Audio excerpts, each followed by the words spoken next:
C'était le 30 décembre dernier. Une bombe explosée devant le tribunal d'Athènes, heureusement sans faire de blessés.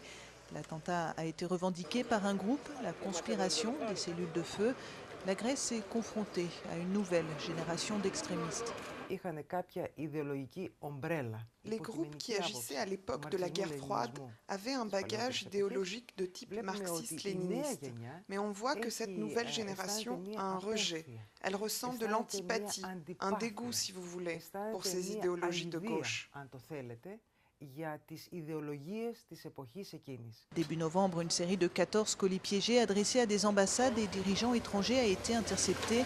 Un des jeunes hommes présumés à l'origine de ces envois sera jugé à partir de lundi, en compagnie de 12 autres soupçonnés d'appartenir à la conspiration des cellules de feu.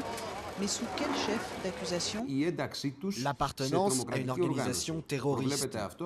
Cela est prévu par un article précis du droit pénal grec. Il y a également un deuxième chef d'accusation qui est la détention d'armes, la détention d'explosifs.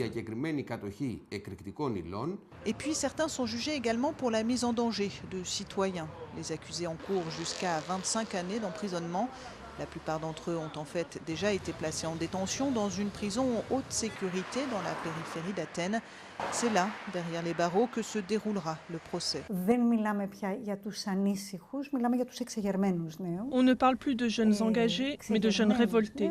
Des jeunes révoltés à qui, à la différence des générations précédentes, l'armature de la démocratie ne suffit plus. Les manifestations, les protestations ne leur suffisent pas.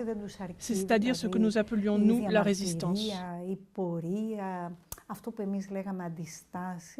Ce procès est le premier qui vise le terrorisme en Grèce depuis ceux très médiatisés du début des années 2000.